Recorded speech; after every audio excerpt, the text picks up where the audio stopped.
இனிய காலை வணக்கம் நண்பர்களே. சிவபெருமானின் 64 வடிவங்களில் ஒருவராக திகழும் கால பைரவர் நவகிரகங்களையும் தன்னுடைய கட்டுப்பாட்டில் வைத்திருப்பவர்.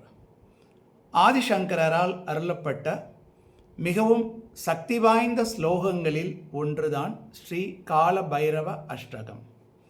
8 பாடல்கள் ப்ளஸ் ஒரு பாடல், 8 துதிகள் ஸ்லோகங்கள் இருக்கும். கடைசியாக வர்றது இந்த 8ஐயும் படிக்கிறதுனால என்ன பலன் கிடைக்கும் அப்படிங்கிறது. ஸோ 8+1 வரும். அந்த ஸ்லோகம் ரொம்ப சுலபமானது. நான் வரி வரியாக எக்ஸ்பிளைன் பண்ணுறேன் உங்களுக்கு. தேவராஜ சேவியமான பாவனாங்கிரி பங்கஜம். இப்போ அந்த முதல்ல என்ன பார்க்கலாம். தேவராஜ சேவியமான, தேவேந்திரனால் சேவிக்கப்படுகிற பாவன், பாவனாங்கிரி பங்கஜம். பாவன் அப்படின்னா தூய்மையான, அங்கிரி பங்கஜம் அப்படின்னா, பங்கஜம்னா தாமரை நமக்கு தெரியும். பங்கஜம்னு பேர் வைக்கிறோம் லேடிஸ்க்கு, பங்கஜவள்ளி பங்கஜம்லாம் பேர் வைக்கிறோம். தாமரை போன்ற திருவடிகளை உடையவரும்னு அர்த்தம். அப்போ தேவராஜ, தா மூணாவது தானா, சேவியமான பாவனாங்கிரி கா நாலாவது கானா பங்கஜம். அப்போ தேவேந்திரனால் சேவிக்கப்படுகிற பாவன் தூய்மையான, அங்கிரி பங்கஜம் தாமரை போன்ற திருவடிகளை உடையவரும் அப்படின்னு சொல்லி முதல் வரி முடிவருகிறது. கால பைரவ அஷ்டகம் முதல் ஸ்லோகத்தின் 2வது வரி வியாழ யக்ஞ சூத்திரம் இந்து சேகரம், சேகரம் 2வது காணா இக்கண்ணக்கான சேகரம் கிருபாகரம், கிருபாகரம் வியாழ யக்ஞ சூத்திரம் இந்து சேகரம் கா இக்கண்ணக்கான 2வது காணா கிருபாகரம். இப்போ அது என்னன்னு பார்க்கலாம். வியாழ யக்ஞ சூத்திரம் அப்படின்னா பாம்பை யக்ஞோபவீதமாக கொண்டவரும், பாம்பை யக்ஞோபவீதமாக கொண்டவரும் வியாழ யக்ஞ சூத்திரம். இந்து அப்படின்னா நிலாதான் அர்த்தம், சந்திரன். சேகரன் சேகரித்தவர், எங்கள் தலையில் வச்சுட்டவர். அதனால் இந்திரனை சிர ஆபரணமாக கொண்டவரும். கிருபாகரன் பேர் இருக்குது, அதுக்கு நேரடி அர்த்தம் என்னென்னா கருணை உள்ளவர், கருணாநிதின்னு அர்த்தம். அதனால் 2வது வரி எப்படி போகுதுன்னா, வியாழ யக்ஞ சூத்திரம் இந்து சேகரம் கிருபாகரம், பாம்பை யக்ஞோபவீதமாக கொண்டவரும். இந்துனா சந்திரன். ஸோ சந்திரனை இந்து சேகரம் கிருபாகரம், அதனால் சந்திரனை சிர ஆபரணமாக கொண்டவரும், கிருபாகரன் கருணை உள்ளவரும், கருணாநிதியும் அப்படின்னு சொல்லி 2வது வரி முடிவடைகிறது.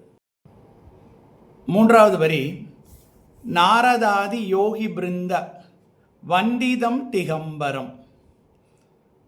3வது வரி காலபைரவ அஷ்டகம் ஆதிசங்கரால் எழுதப்பட்டது. முதல் ஸ்லோகத்தின் 3வது வரி நாரதாதி யோகி பிருந்த வந்திதம் திகம்பரம். ஒரு ஓசை நயம் இருக்கு பாருங்க சொல்றப்ப.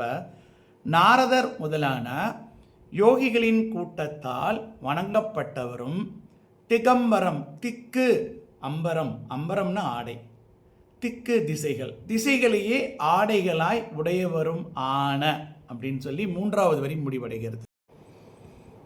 காலபைரவ அஷ்டகத்தின் முதல் ஸ்லோகத்தில், ஆதிசங்கரால் எழுதப்பட்ட காலபைரவ அஷ்டகத்தின் முதல் ஸ்லோகத்தின் 4வது வரியை பார்க்கலாம். காசிகா புர ஆதிநாத கால பைரவம் பஜே.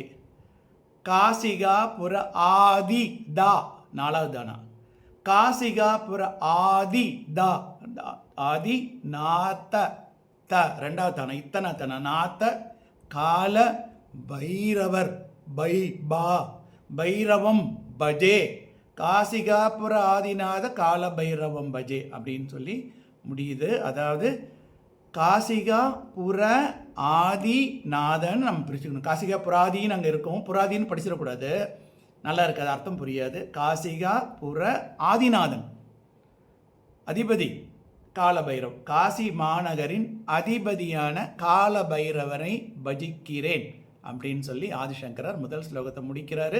இப்போ நான் அந்த ஸ்லோகத்தை ஒரு வாட்டி நான் படிச்சிடுறேன். படிச்சிட்டோம்னா நமக்கு நான் இன்னொரு வாட்டி உச்சரிப்போட படிக்கிறேன்.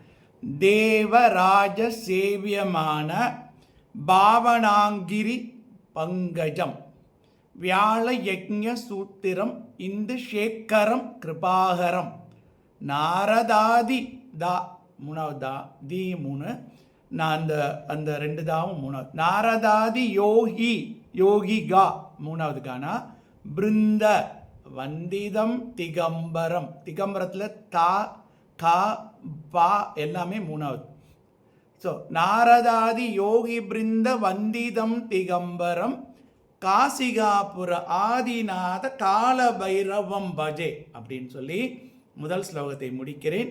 அன்பு கூர்ந்து இவ்வளோ நேரம் பொறுமையாக கேட்ட நண்பர்கள், அடுத்த தடவை கால பைரவரை நீங்கள் கோயிலில் பார்க்குறப்ப இந்த ஸ்லோகத்தை சொல்லி பாருங்கள். உங்களை அறியாமல் அந்த ஸ்லோகம் ஒரு 4 தடவை 5 தடவை பயிற்சி பண்ண உடனே உங்களுக்கு வர ஆரம்பிச்சிடும். அதை தொடர்ந்து மிச்ச 7 ஸ்லோகங்களையும் பார்க்கலாம். நன்றி, வணக்கம்.